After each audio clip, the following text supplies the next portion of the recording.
Being born and raised in a small town in rural Pennsylvania, I had grown up with people who had similar values to mine for around 18 years. So when I got the chance to travel to France for 2 weeks, the summer before my freshman year of college, I definitely experienced a culture shock.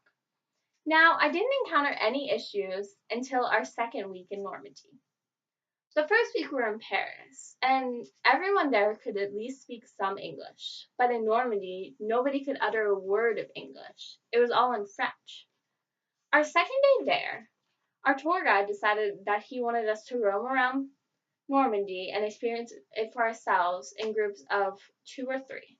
Now, my group of 3 consisted of myself and 2 other girls from my high school, neither of whom could speak French. That morning, after we were told our meeting point back at what time to meet back at the hotel, we all decided we wanted to go window shopping. It wasn't until we got out of this large group I realized how much we as Americans stood out. Locals would stare at us as we would walk down the street. And when we got to the farmer's market, very strange men would come up to us trying to sell us weird products, such as pickled beets, for various amounts that we could simply not process. Then a problem arose. We saw a quaint bakery on the corner and decided to go inside to try to buy some baked goods. The problem was the display had no prices posted. Thus, we had to use a translator to tell us exactly how much the worker was telling us to pay. After the purchase, we realized instead of owing 20 euros, we only owed 10.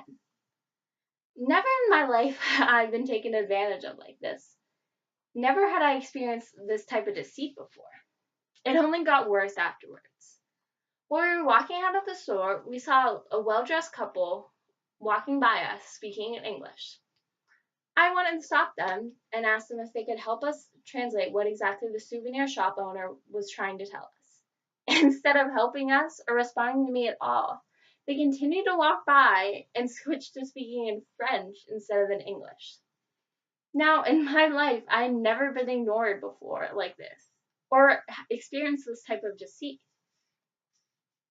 So, after this, we all came up with a plan. Each of us brought our French dictionary, so we decided we should at least try to speak a little bit of French. So we were each assigned part of the sentence. I myself took the subject, the other girl was retaining the verb, and the final girl took the rest of the sentence. We decided we would use this strategy to rent bikes so we could ride along the beach.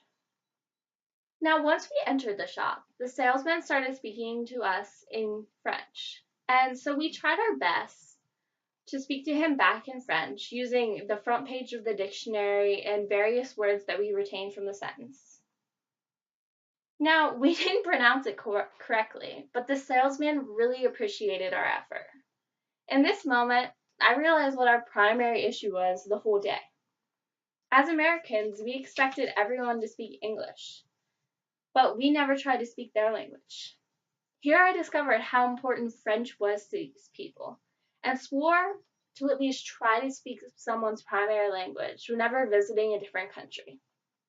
Speaking their language can help eliminate cultural barriers and make communication for everyone just a little bit easier.